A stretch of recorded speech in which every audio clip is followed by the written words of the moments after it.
of the hangers have her picture on them, and there's like everything is her picture all around him.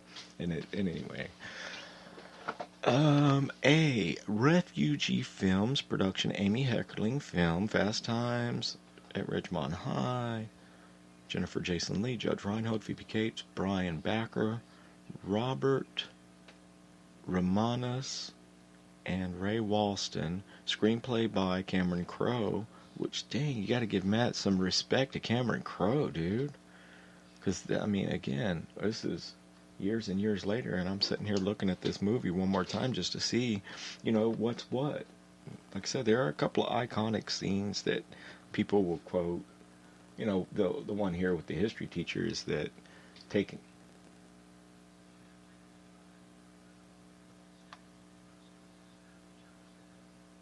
Yeah, his whole thing was time.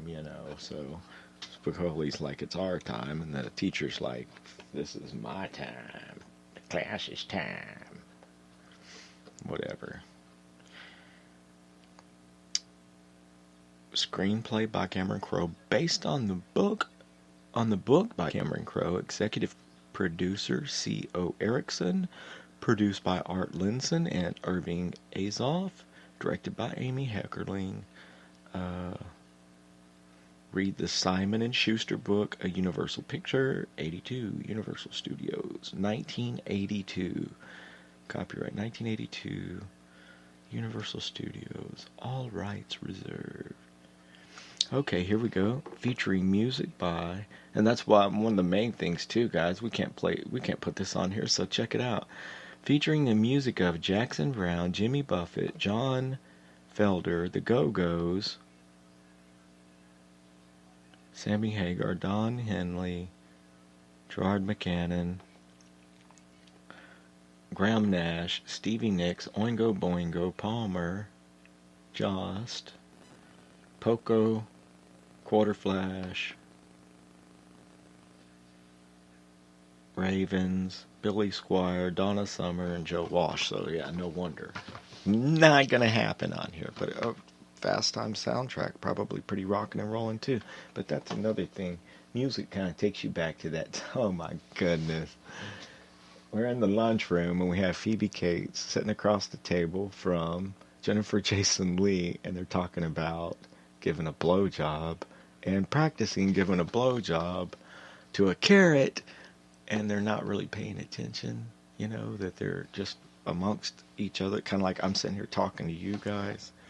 You can't really see, but what I'm saying is they're sitting here practicing doing blowjobs onto a carrot. One's explaining to the other what to do, and they happen to have carrots in their lunch that day. And all the boys looking at them give them a round of applause. And then, then it goes to the weird science teacher scene where, it's always an urban myth when you have to dissect something. Like in here, they say they got all kinds of crazy stuff in their science room: snakes, rabbits, and like I say, the audio's down, so just kind of looking at the video from it and commenting and seeing how the audio. Speaking of audio, how's the audio working? Good to go. Getting a thumbs up. Getting a thumbs up, like we might actually be doing something. And when, if you are going to start your own podcast, if you are going to start living your dreams, when are you going to do it? The time to start is right now. Because let me tell you something, the past is behind you. Tomorrow we might not wake up, so you might as well do what you can do, every single task to the best of your abilities right now at the time at hand, because that's really the only time you've got, right? And coming at you live, uncut, and unrated, I do not have a list. I do not have notes that I'm going to go over or whatever.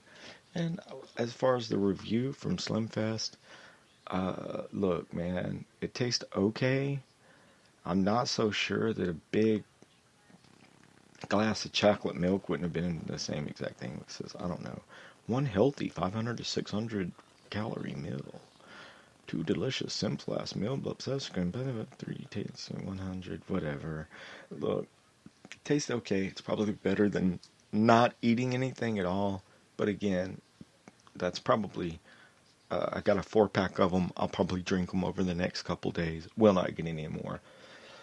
I may go to onit.com and get some of their meal replacement type supplements, some kind of a protein shake, so that I can do whatever, work around here, work on the heavy bag a little bit, which I still haven't filled up yet, but we will pretty soon. It's happening in the near future. Looking around me, I feel really, really super blessed that the old Robcast studio is coming together quite nicely, and I'm happy with the sound quality. However, whenever someone drives a lawnmower around or whatever, it's real life, guys. We're just going to record it. We are not going to make excuses. We're going to make something happen.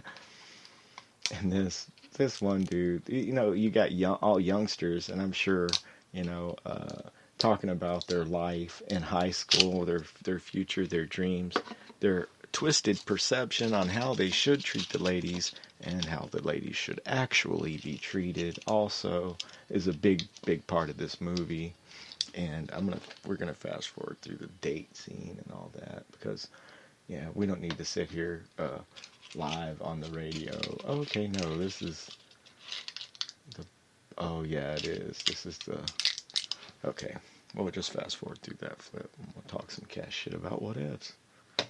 About what ifs. It's totally awesome. Totally. So this looks like, okay, flip, dude, what are you doing? There we go. Okay. Back to Judge Reinhold at work. That's better. Judge Reinhold at work at the Burger Barn, I think it's called, something like that. Oh, that's right. His girlfriend breaks up with him at work. And then he has to go to a pep rally, I think, after this. The new guy that he got the job catching the place on fire. His girl breaks up with him. And,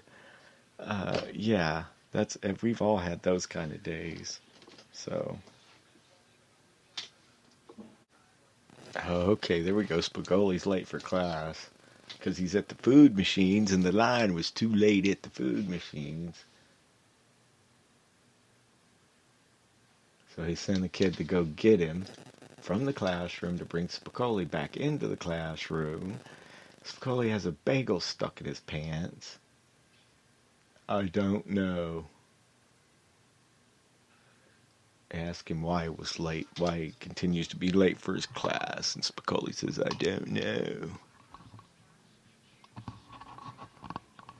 Well, I passed this class. The teacher's asking him, gee, I don't know. All right, there we have it. So that's another one of the iconic scenes, is the whose time is whose time, who's really losing whenever you skip class. And then I think Spicoli, the next time he comes to class and he orders a pizza to class, and the teacher lets everyone else eat it. Oh yeah, I forget. This is a Christmas movie, so I guess they released this sucker at Christmas in 1982. And the old credit card machine that you would have to put your credit card through. There we go, Forrest Whitaker, big man on campus, getting his tickets from the scalper. Threatening to beat his ass or something. Oh, there we go. I thought he just flew in for games. Does he really live here? I thought he just flew in for games. Forrest Whitaker. Wow. What a physical presence that man has, even as a teenager. And I don't know, these guys were probably in their 20s, early 20s whenever they shot it, but they did a great job. I mean, if you want the piano scarf and the turned up polo, Izod, okay, we gotta explain the outfit right now that this kid's wearing. He's got on a red members only jacket with a pink Izod shirt underneath it, collar up, and a piano key scarf over his shoulders. Rock and roll. To have that outfit today, I would have to rock it to the racetrack or to a dance club.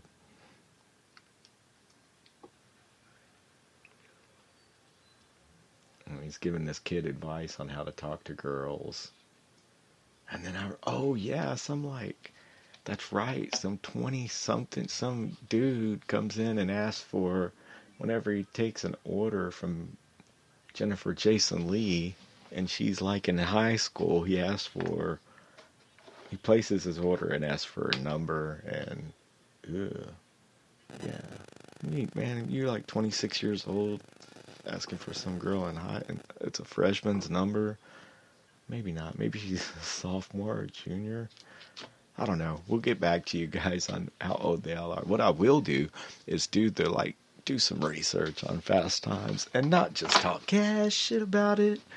And if you're not a fan of Fast Times, you're always welcome to tune into the next episode of the show. Check out some of the past ones. There's no telling what kind of craziness we're going to bring you over the interwebs, guys. But mainly today, while I had the old producer here at Robcast Radio available to sit down for a couple hours and check out some sound equipment and to go over, kind of what's what and who's who and how we're going to... There's really not going to be a format to the show. We're just going to sit down, talk some cash shit. We will let you know, though. We'll definitely continue our call-in interviews. We'll have some live one-on-ones. I do have a couple of people that I need to go out into the field, quote-unquote field, and see what's up. Big hairy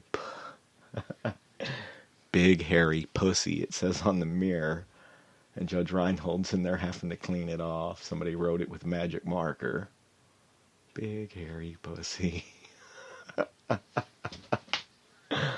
Who thinks of that kind of stuff? Did someone actually walk into their place of work, and after having to clean big hairy pussy off of the restroom mirror, Judge Reinhold is now standing in front of a sign that says 100% guaranteed breakfast, and some asshole is returning his breakfast that only has one bite of it left and wants his money back. And this is where Judge Reinhold flips the fuck out. Like, I'm about to kick 100% of your ass. And he gets fired from his fucking job. And the kid that he got hired into the job, guess what? He gets to stay working there. All because he threatened to beat some guy's ass. We got Spicoli fantasizing about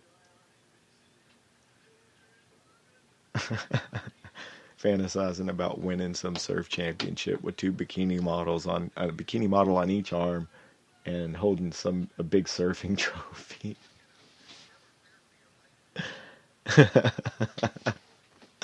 So yeah, it makes you laugh. You'll definitely laugh at the one part in this movie that you'll laugh at is whenever Judge Reinhold comes home from work to his sister's house, to his house actually, and he decides that, the girls are out there. The pep rally's pretty good too. Okay. How they have to just completely, okay. Oh man, misguided information that you get from another teenager back in the day, and what you do with that information. Like, this kid tells the other one he's on a date and tells him straight up to just play side 2 of Led Zeppelin anytime you want to make out. So whenever he picks the girl up, he's just fucking, that's all he plays. That's right, he leaves his wallet, blah, blah, blah. And I think the dude ends up scheming his girl to boot. Just like other movies. Better not be scheming my girl, man. We have some trouble.